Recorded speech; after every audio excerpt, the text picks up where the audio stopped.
Celtics fall to the Cavs 97-91. This is the Garter Report on Celtics blog and CLNS Radio.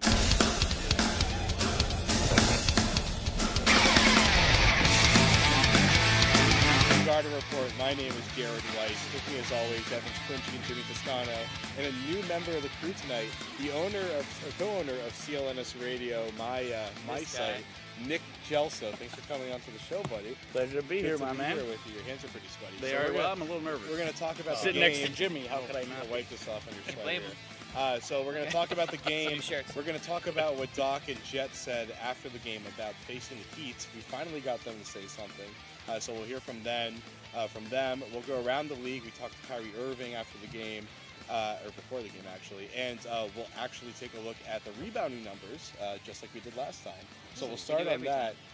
Nick, you were sitting in the stands for this one, so you're right up behind the rim there. You got to see a lot of the rebounding action. I mean, what's the issue with the Celtics rebounding? And I mean, Tristan Thompson obviously is the issue. Yeah, Tristan Thompson. But on top of that, Jared, box out.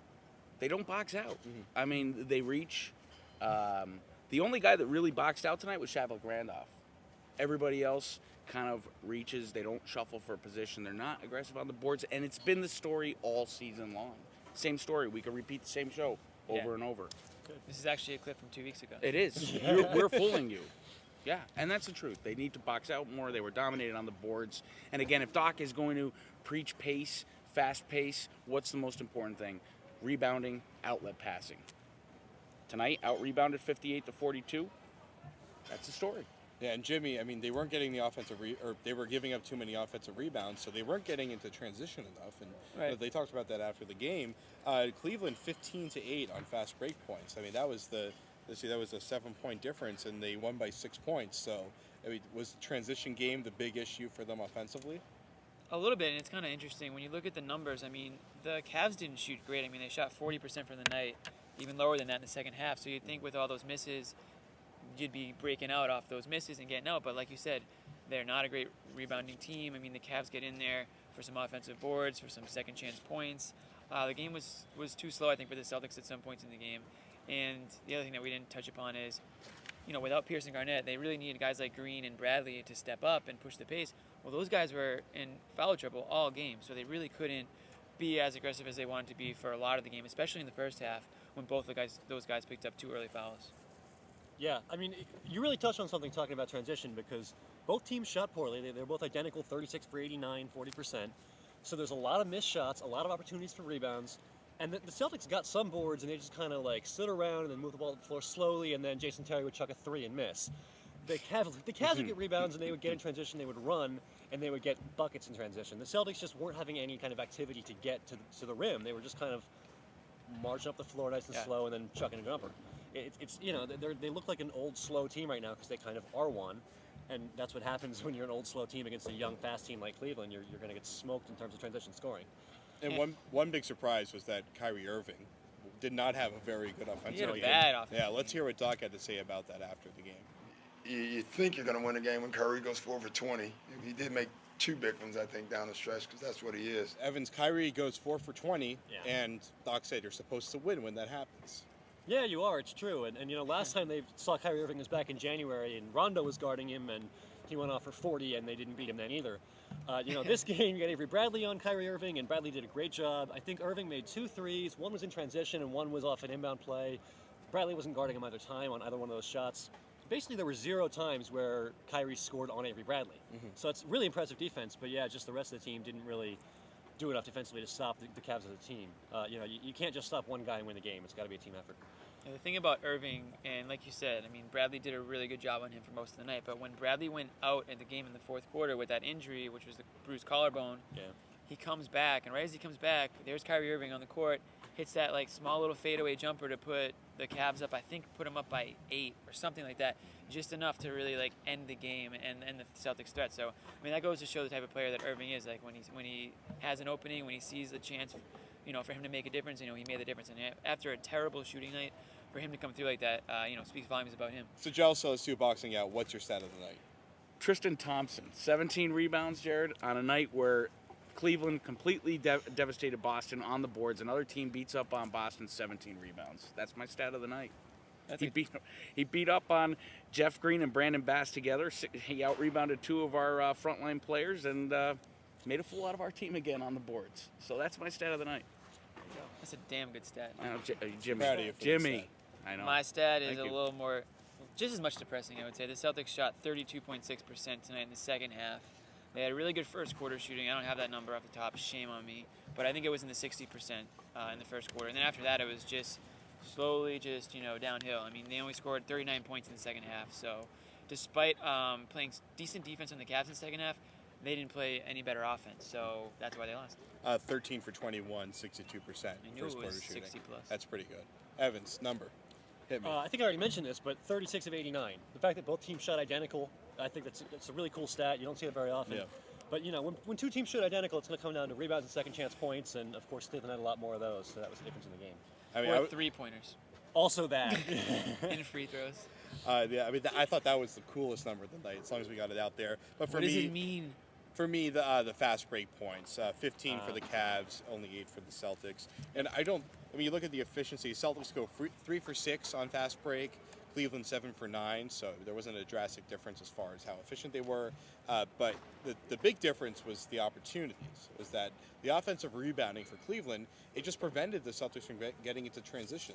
The Celtics are really predicated on, especially without Rondo, as we were saying a lot in February when they were kind of fresh without Rondo and were really fast breaking. They need to be able to get defensive rebounds and start transition off of defensive rebounds, because their half-court offense is it's a little bit in trouble right now when you've got Jordan Crawford going 3 for 14 or 6 for 9, as Doc Rivers would say. But I mean, they want to be in transition as much as possible to cover up a lot of the issues that they have with Crawford trying to run point. So they're going to definitely need to get better with defensive rebounding. As I said, I never talk too long. Of course not. All That's right. not why we're making faces at each other So at let's all. shut me up, Nick. Who's your baller of the night? Tristan Thompson. Who? Who? 29 points, 17 rebounds. Both career highs, by the way. Yeah, 10 of 17 from the field. Again, for all the reasons you just mentioned, rebounding, et cetera, et cetera. Thompson's my player of the night. Okay, any disagreements from Thompson? Yeah, well, I'm just going to be different because I like to be different. I'm already going to are. say I thought what the Celtics got out of SHAVLIK Randolph tonight in the amount of time that he played before he fouled out, which I thought was a travesty. He fouled out in this game. Should play smarter. I thought the Celtics got a lot out of him tonight, and they're going to, believe it or not, they're going to need stuff out of him down the stretch and into the postseason. We Stuff? didn't know who this guy was. Yeah, 3 months ago, Never a month knew ago. who this guy was until like you said, a month or two ago, whatever it was.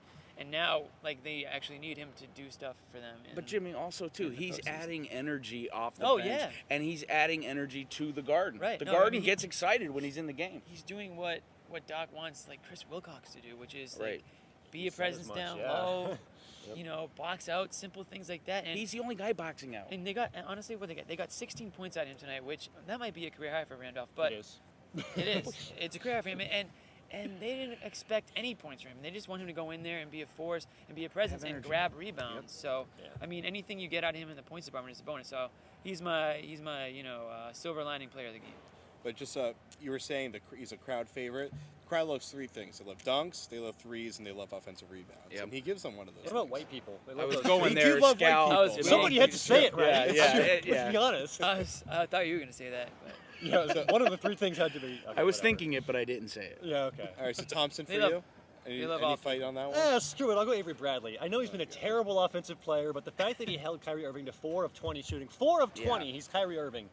And, Irving's a force in the fourth quarter every single game, and he scored, I think 2 in the fourth quarter tonight. I mean, Avery was excellent against him, so I'll give him a defensive nod for player of the game.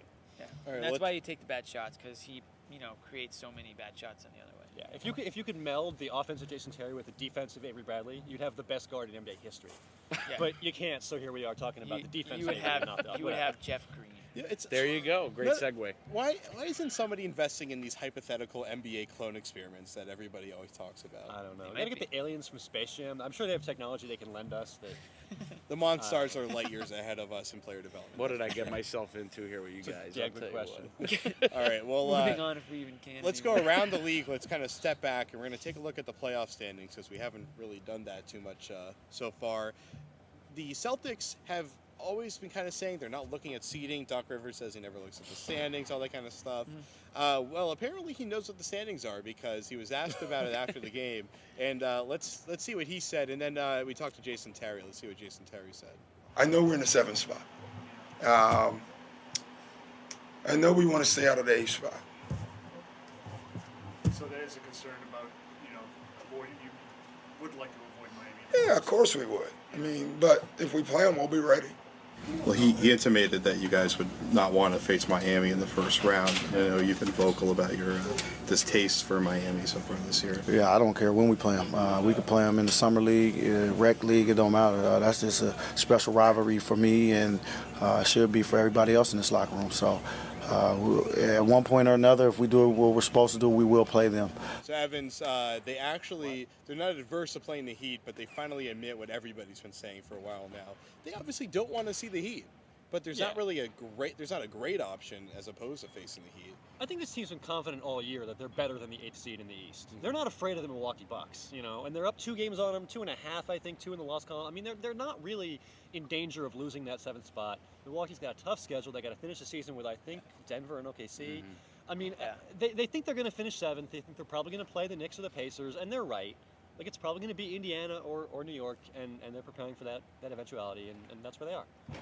Who do you want them to play? Who do I want them to play? I mean, I'm not a basketball fan. I'm just a writer. It doesn't matter to me. No, but what's the best opportunity for them to Oh, win? that question, the Pacers. I mean, the Pacers are without you Danny are Granger. a fan. Don't act like you're not a fan. What? You're a basketball fan. Don't give me that. No, You're not a basketball fan? I'm a basketball fan. I'm a basketball fan. I'm not a Celtics homer like some people. But if you were, then. I understand your question. Yeah, I don't think they want to play the Knicks right now. I mean, even without Amari, the Knicks are in such a flow. They're just moving the ball well, and they're scoring in such a free-flowing style. Their offense has been great. The Pacers, they've been banged up all season. They're kind of not in the same rhythm. They don't have the same momentum. I think you can beat Indiana in the first round. The Knicks, that'd be tough. Okay, I agree with you where I don't think that they're going to play the Heat, and I don't want them to play wouldn't want them to play the Heat, but I don't think that the Pacers are a better matchup for them than the Knicks. I think that if they're going to get out of the first round, their best chances against the Knicks, because last I checked, Carmelo Anthony, great player, but when it comes to the postseason, not the greatest player. J.R. Smith, great 6th man, a little bit of a loose cannon. You don't really know what you're going to get. I mean, he's a great 6th man. I mean, he could be the 6th man of the year, and he's a guy that they definitely have to, he's a matchup problem for their guards. But I think that when it comes down to it, the Pacers, if you do beat the Pacers, they're just going to beat the crap out of you because they're a very physical team. They are playing well. They just won 4 games in a row. They won their entire road trip. So they are going to be going into the postseason with some momentum. And I just think that if you can get by playing the Knicks, a team that doesn't really play that great defense, and maybe it's not as intense as it would be on both sides of the court, maybe you go into the second round, less banged up than you would against the Pacers. I'd have to agree with Jimmy, and sorry, Evans. No, that's fine. I am a basketball fan too, and I just would love to see I'm not a basketball fan. New York, Boston. I think it would be. We know we've seen them play in the past. It's always great games. Paul Pierce plays great at MSG. Yeah. He does. It would be completely hyped up by the media. It would be a fun matchup. If you're gonna go for the best, we don't want to play Miami in the first round, but let's go. I would like to see them play New York, and I think that they would have a good chance against the Knicks. I don't like the size of Indiana and the physicality. Here's a good question: can you rank the big men that KG Leitz wants to see in the first round? I mean, between Hibbert, Tyson Chandler, Brooke Lopez, Joakim Noah, right? Who's the scariest out of those 4? Right. They're all. You'd rather They're see all Chris pretty Bosh. scary. You'd rather see Chris Bosh. Well, okay. Yeah, that's true. That means you're playing LeBron and Wade. I too, know. So, let's not go there. No, but you're right That's a about good that. That's a good. I mean, point. they're beastly, every last one of them. So Yeah. there's going to be no easy matchups for KG or for this team. I mean, that's Right. gonna be Could tough that no matter play what. into why they have decided to rest KG as long as they have on top of the injury? Would it be more rest along with the injury? I mean, Yeah, the I playoffs think are so. always hard. You got I to be think rested no so. matter who Yeah. you're playing. So I mean, yeah, it's definitely a factor. I think for the Celtics, though, you'd want to go against maybe the most offensively challenged big man, just because. So that would be Chandler. Yeah, no, that'd be that- Hibbert. That'd be Hibbert. But maybe. This but season Hibbert, especially, he's been kind of falling Right, off but offensively. but lately he's been Roy turning Hibbert's it been on. very good. Yeah, the last lately he's couple been turning months. it on. He's definitely He had better a- offensively than Tyson Chandler. He had a slow start. Yeah, no, but he's been turning it on. Hibbert's been very good the last couple And don't months. forget, Yeah. Chandler's banged up too. So if Chandler's you get banged up. 2 banged up big men, each who are like each And they 45 both play very years old. similarly, I think, Chandler and Garnett. Yeah, defensive But that's the minded. big, I mean, The reason why I think they'd rather face the Knicks is because, and for one, I disagree with their thing about Melo. I think this year Melo has been much better than he really ever has been. No, he's been great. I think having Amari out of the way has allowed him to develop into a great post player. As we've seen in the last couple matchups against the Celtics, he's an elite low post player all of a sudden. I mean, he's been unbelievable. You get him on the ISO on the weak side, he kills people. But Chandler is hanging on by a thread too right now. He's hurt.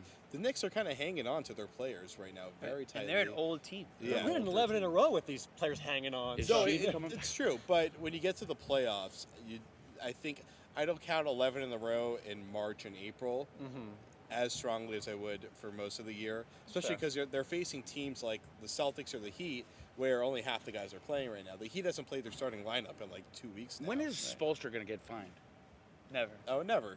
He would have against the Spurs if he was gonna.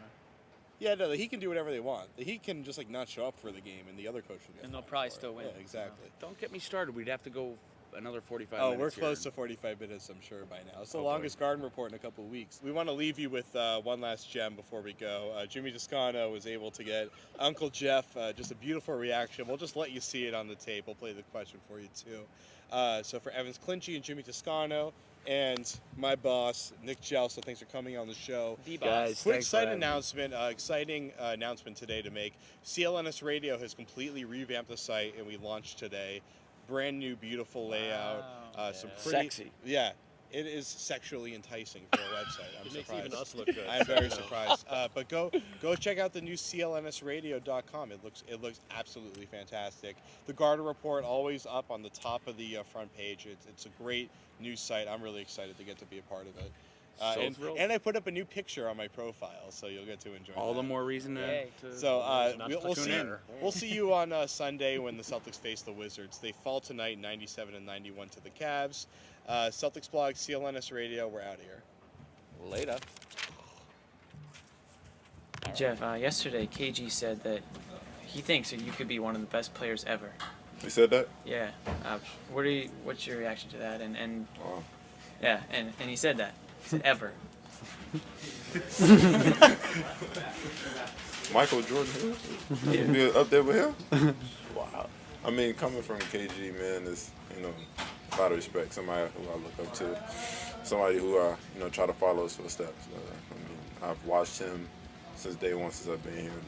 His mentality in practice, coming into games, during games, and I'm trying to take that on and put it in my game. And if he said something like that, man, it's wow. I didn't know he said that. That's pretty big. I got to continue to work. I learned from him. I learned everything from him. I asked him questions. I pick his brain within the league.